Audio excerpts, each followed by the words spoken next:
Student, chemistry के अंदर जो आज का टॉपिक है वो है Hund's rule of maximum multiplicity, मतलब कि हुंड का अधिकतम बहुलता का नियम। स्टूडेंट, मैंने यहाँ पे बोर्ड पर जो डेफिनेशन लिख रखी है, पहले मैं डेफिनेशन समझाऊंगा आप लोगों को और डेफिनेशन के बाद एग्जाम्पल समझाऊंगा।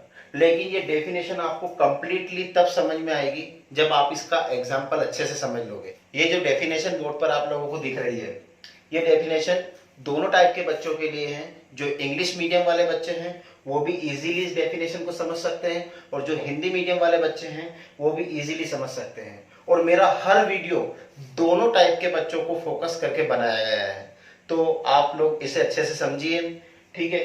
और इस डेफिनेशन के बाद जब आप लोगों को मैं एग्जांपल समझाऊंगा, तो एग्जांपल के बाद एक बार और डेफिनेशन को रिमूव करना, तो आप लोगों को ये डेफिनेशन कंप्लीटली समझ में आएगी, इसका एग्जांपल समझ में आएगा और बहुत अच्छे से ये रूल आप लोगों को समझ में आ जाएगा। तो स्टूडेंट, इसको स्टार्ट करते हैं। Hund rule of maximum multiplicity. The electron in the orbital of equal energy fill in such a way that they first enter the vacant orbital and then couple with the electron of this partially filled orbital। मतलब कि equal energy वाले orbital में electron इस तरीके से fill up होते हैं कि पहले वो वेकेंट ऑर्बिटल में इंटर करते हैं और बाद में पार्शियली फिल्ड ऑर्बिटल के इलेक्ट्रॉन कपल बनाते जाते हैं। इसका मतलब यह है कि पहले ऑर्बिटल में इलेक्ट्रॉन 1 1 1 इंटर करेंगे, फिर 2 2 2 इंटर करेंगे, ठीक है। तो हिंदी मीडियम वाले बच्चों के लिए मैंने नीचे लिख रखा है हुंड का अधिकतम बहुलता का नियम।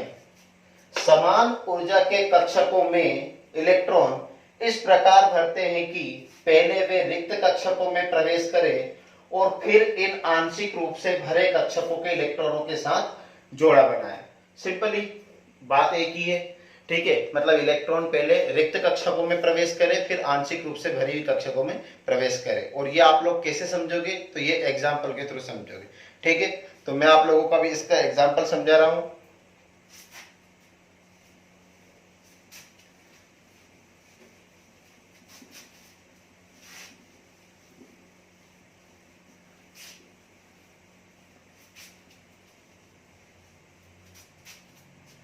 चलिए, अच्छा, सभी बच्चों को सबशेल के बारे में पता ही होगा।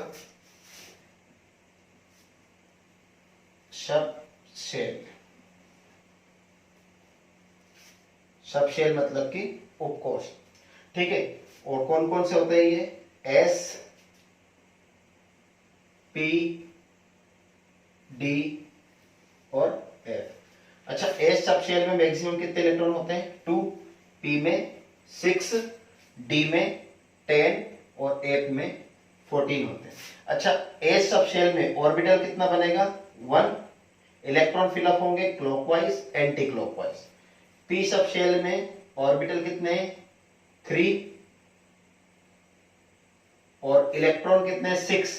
तो 1 2 3 4 5 6। अच्छा, इसी से मैं आप लोगों को डेफिनेशन बता देता हूं, ठीक है। डेफिनेशन दे रखी है कि इक्वल एनर्जी वाले ऑर्बिटल में इलेक्ट्रॉन इस तरीके से फिलअप होते हैं कि पहले वो वेकेंट ऑर्बिटल में इंटर करते हैं, फिर पार्शियली फिल्ड ऑर्बिटल में इंटर करते जाते हैं। मतलब कि पहले इलेक्ट्रॉन 1 1 1 इंटर करेगा, फिर 2 2 2 इंटर करेगा। मान लो यहाँ पे 3 इलेक्ट्रॉन है, मान लो 1 इलेक्ट्रॉन है, तो 1 यहाँ पे आएगा।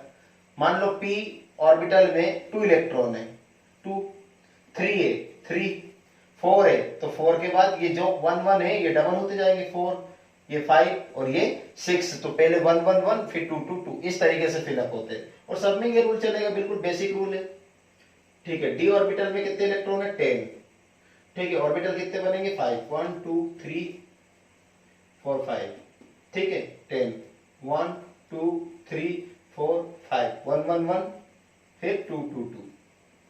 उसी तरीके से एफ ऑर्बिटल है, एफ में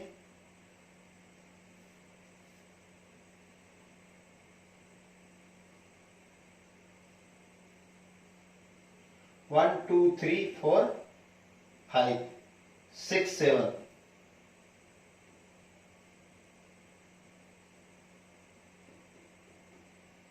ठीक 7। तो 1 2 3 4 5 6 7 8 9 10 11 12 13 और ये 14। इस तरीके से फिलअप होंगे, ठीक है। और मैं आप लोगों को कुछ एग्जाम्पल देकर बता दूं, ठीक है, किसको किस तरीके से फिलअप करोगे। चलिए एग्जाम्पल देखना। सबसे पहले देखते हैं इसमें बोरॉन। अच्छा, बोरॉन का एटम नंबर क्या होता है 5। तो 1s2 2s2 और 2p1 इसका इलेक्ट्रॉनिक कॉन्फ़िगरेशन है।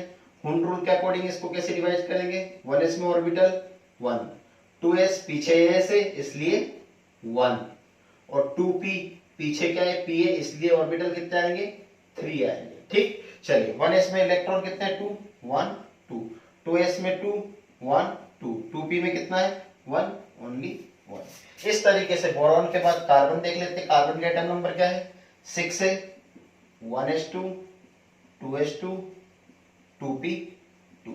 चलिए ठीक है, 1s 2s और इसमें भी क्या है 2p है।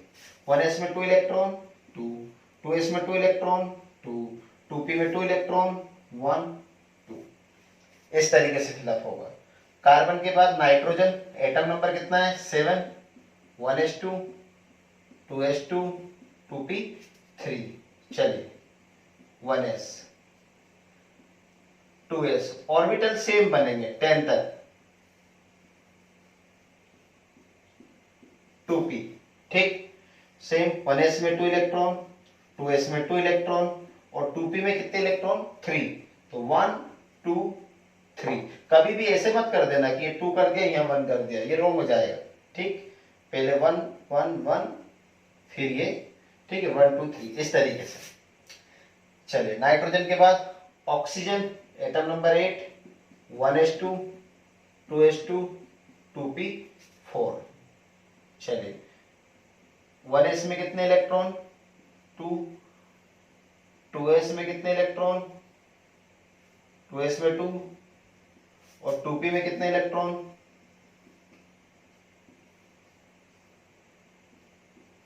2p में 4। तो 1 2 3 और ये 4। पहले इलेक्ट्रॉन 1 1 1 इंटर करेंगे फिर ये डबल इंटर होने लगेंगे, ठीक है।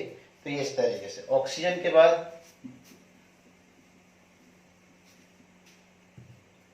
Fluorine atom number 9, 1s2 2s2 2p5। चलिए 1s ऑर्बिटल सेम बनते जा रहे 10 तक 2s और 2p, ठीक। 1s में 2 इलेक्ट्रॉन 2s में 2 इलेक्ट्रॉन और 2p में 5। तो 1 2 3 4 5। ये इस तरीके से हुंड रूल को फॉलो कर रहा है।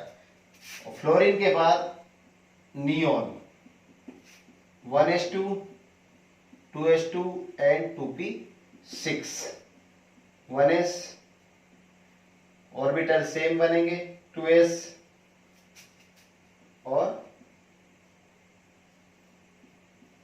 2p। 1s में 2 इलेक्ट्रॉन 2s में 2 इलेक्ट्रॉन और 2p में 1 2 3 4 5 6, ठीक। इस तरीके इसको px py और pz से भी डिनोटेट करते हैं, ये भी लिख सकते हैं लेकिन कोई प्रॉब्लम नहीं, आप ऐसे भी लिख सकते हो, ठीक है ना। तो ये इस तरीके से फिलअप होते हैं। स्टूडेंट आप लोगों के सामने जो ये 1s2 2s2 2p5 है, ये चाहे तो आपके ओनली 1s 2s 2p ये भी लिख सकते हैं। ये तो मैंने ओनली ये इलेक्ट्रॉनिक कॉन्फ़िगरेशन आप लोगों को समझाने के लिए लिखा है। अगर ये ना भी लिखेंगे तो हुंड रूल के लिए इतना ही काफी है, ये भी लिख सकते हो आप डायरेक्ट, क्योंकि इलेक्ट्रॉन तो अंदर फिलअप हो चुके हैं।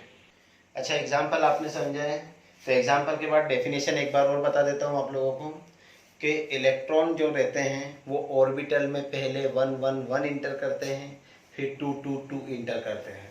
स्टूडेंट अगर आप लोगों को ये वीडियो अच्छा लगा तो प्लीज़ लाइक और शेयर जरूर करें। Thank you.